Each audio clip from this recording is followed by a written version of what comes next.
It's been a really interesting NBA offseason, and these are our top 4 storylines heading into the 2025-26 NBA season. So stick around. We're going to look at our top 4 storylines from the perspectives of the 4 cores of peak performance: physical, mental, relational, and spiritual. The first storyline, let's just go from outside in. We'll start with physical. I think the biggest storyline for me and for a lot of people is Luka's physical transformation. Mm-hmm.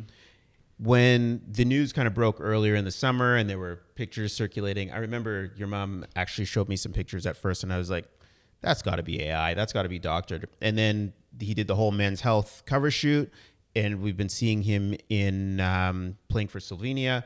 I don't know if it's the World Championships or something's going on. Right.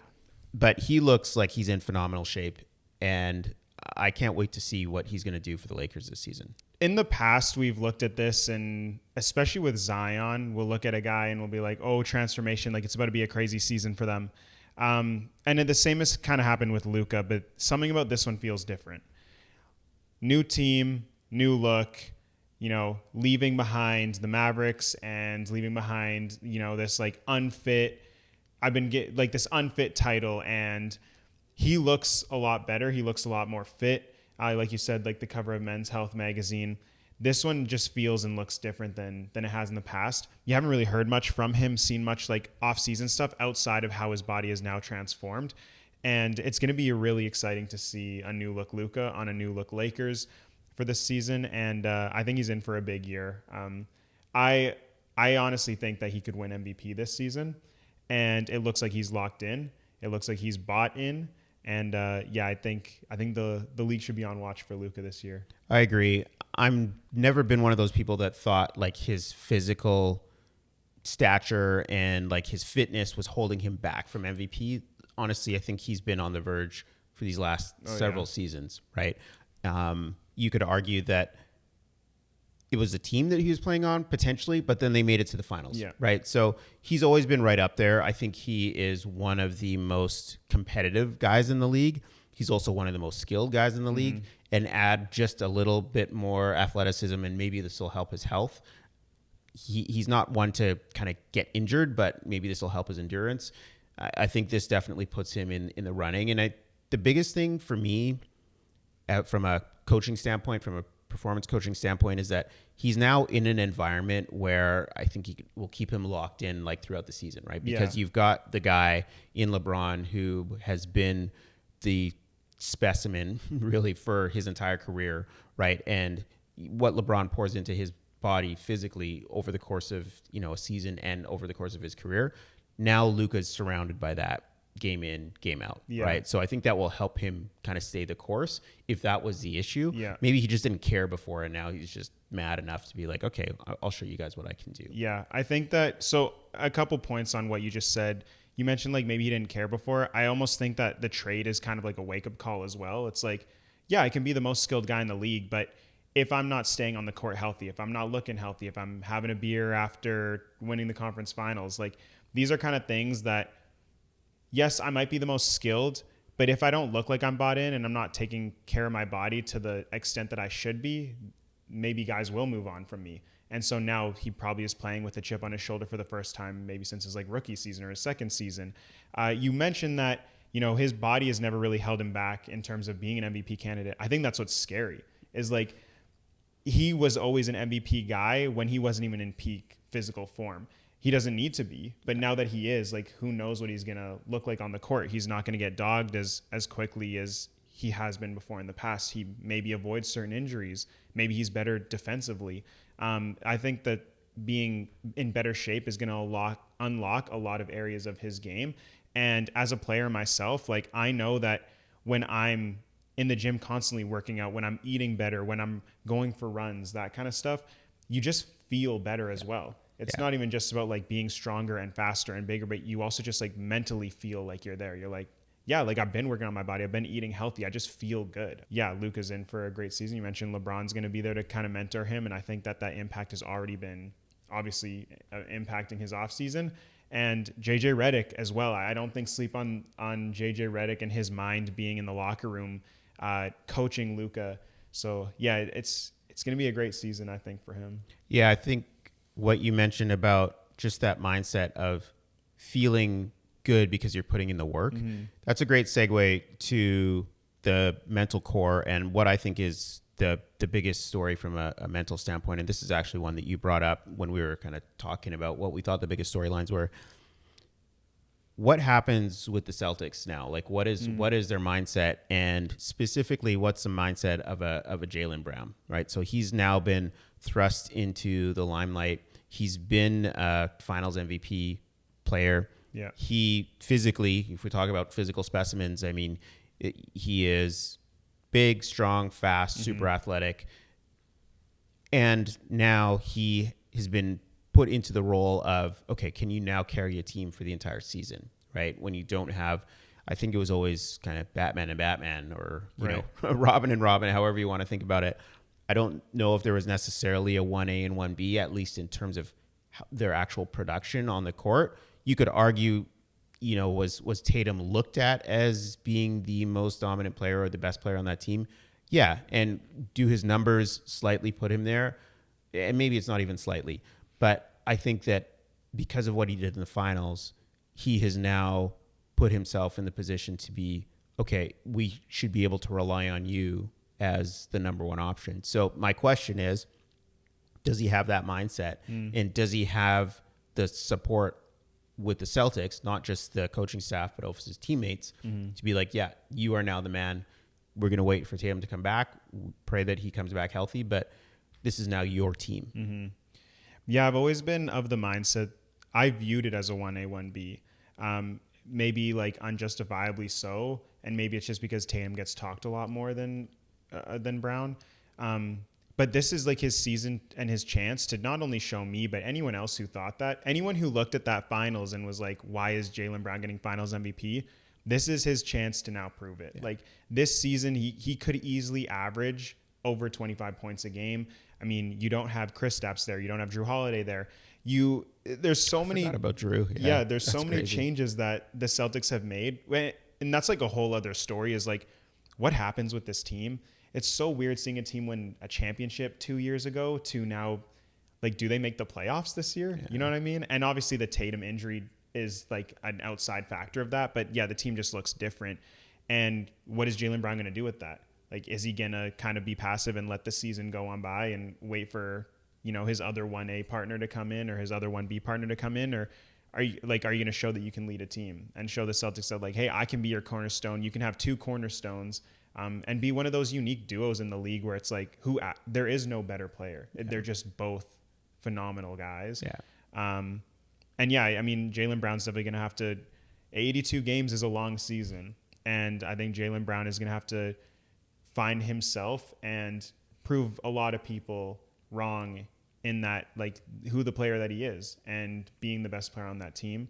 I don't know if Tatum comes back this season at all. So he's going to have to prove himself. And I say prove himself and he won Finals MVP, but he's one of those players where, yeah, you didn't really know if he was like the best player on that team. So yeah. I think he does have to kind of prove who he is to a lot of people. I agree. And fair or not, yeah, now that you have an 82-game season to prove to people that this is now your team, however you want to define that, whether it's in numbers, whether it's in leadership, I think he's always, if we were looking at Tatum and Brown, I would almost argue that Brown has been maybe more of the leader per se. I'd agree with that. Yeah. So I think now he's got the opportunity to really take a step forward and show everybody that he deserves to be, you know, first team All NBA type caliber player. Right. Yeah. I think All NBA should definitely be on his goal sheet for this season. Yeah. And you brought up the leadership. I mean, you see it both on and off the court, right? Like he's always talking about issues in America, within the world. He's a more vocal guy. I honestly, I think he's gonna have a great season. Yeah. Like I don't think he has to prove much. I think he will prove a lot. So I'm excited to see. I kind of feel like he does have to prove a little bit in terms of, because he is one of the most intelligent guys in the league and he has that, I think, that leadership gene. I think now he has to prove to us that, hey, he may or may not be on the Celtics forever. Right. So I think he needs to prove to us as fans that he can take that leadership mantle and carry this team that has really been kind of depleted. So in fairness to him, he doesn't have all the weapons that he's had in the past, but I think it's a great opportunity for him to kind of step into that role.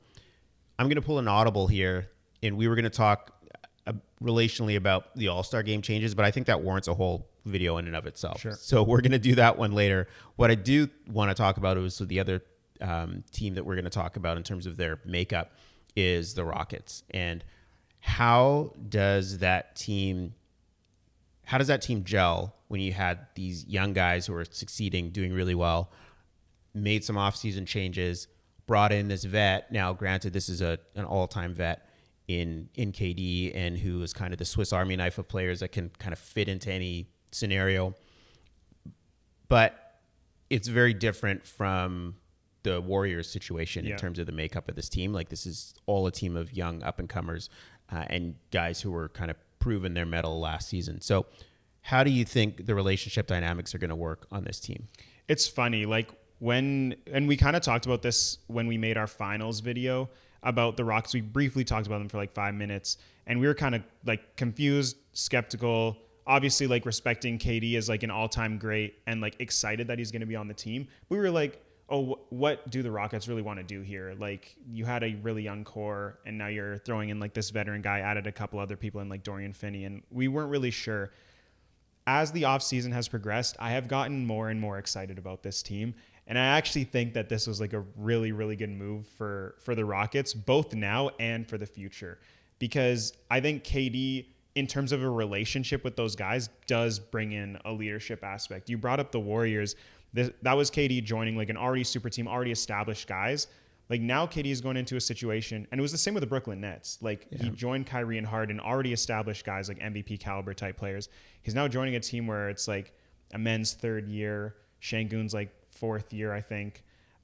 These young guys who like really, if KD can exceed expectations with the Rockets this year and take them to like a conference finals or a semifinals, or even a finals, if that were to happen, teaching these guys different things on the floor and how to win, this could really change like the trajectory of the team. And I'm really excited. Like, we're talking about one of the greatest scorers, if not, you could argue the greatest scorer of all time, a top 20, top 15 guy all time. Like, yeah, I think his impact is going to be great for this young core, for sure. Yeah, I agree. I think that one of the most efficient scorers of all time. I'll take issue with one of the greatest. He's not on that level, but he is. One of the most efficient scorers of all time. A guy who can get you a bucket at any point in time. This is another opportunity though for a guy who has typically had the quote unquote leadership mantle thrown around. You think of a guy like Stephen A. saying that, KD isn't necessarily a leader, right? He's able to join a team and put up numbers, but Charles Barkley, same thing, right? A bus rider in terms of talking about KD. So does he take this as an opportunity to actually lead these guys in a different way than just being the best player and the best scorer on that team? Right? I think he has to. I don't even know if it's a matter of like, will he? If he isn't a leader of this team, I think it actually holds them back quite a bit in terms of what they can do this season. All the other teams he's been on, he hasn't really had to be. He hasn't had to be. Like Russell Westbrook, I would always say, was the leader of that OKC, Curry and Draymond especially. Brooklyn was a weird one. I think it was kind of like shared collectively amongst guys who, funny enough, don't really like seem to be like leaders of their teams usually. Like Harden and Kyrie are more like just like go-getters. Phoenix, he should have been, and maybe that's why Phoenix didn't perform that well. Like, I guess Booker also, but I don't know. I view KD as like, since he's the older guy, like he should have been the leader over Booker, but it was also Booker's team, I guess, at the same time. This one, he really has to be. I mean, it's not going to be Amen. It's not going to be Şengün. It's not really going to be Fred VanVleet. I think he has to be. I think that this team specifically and this season will really challenge him to unlock a different version of himself than he has been before. Similar to what like we've seen LeBron kind of grow throughout his career in terms of like his change from Miami to Cleveland to the Lakers. Like, it's different versions of LeBron. this has to be a different version of Kevin Durant. Yeah. If they want this to work. I agree. That's a good example in terms of a superstar player who's been able to kind of evolve his game over the course of his career, depending on the situation and what's needed for that situation. Mm-hmm. So hopefully KD can do that in this situation as well. Mm-hmm. So I know we were talking about the relational and mental aspects of some of the teams going into the season this year. And one that I think both has to deal with things mentally and relationally is the Indiana Pacers.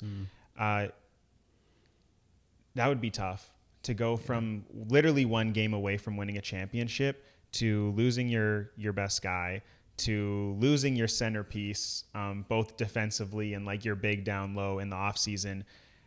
What do you think about like the Pacers and how they deal with, we were just literally one game away from a championship to not having Halliburton. Miles Turner like ditched us and left the team. What do you think about that team going forward? Yeah, it was definitely weird to see Miles Turner leave. Mm-hmm.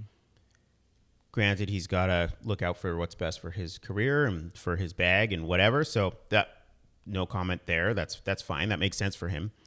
But yeah, you do feel bad for the team and the organization. At the same time, I feel like this is just par for the course for the Pacers, right? Because no one expected them to be in the finals. I didn't even expect them to make it to the conference finals.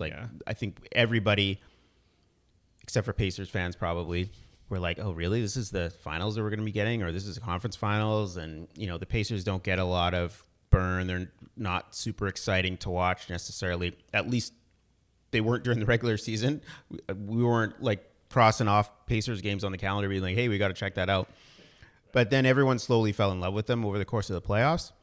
And I think that's because of their mentality is just kind of like not only next man up, but they're out to prove everybody wrong and just play their style of basketball and do what they do best. And I think that they'll continue to do that. I think they'll find ways to win.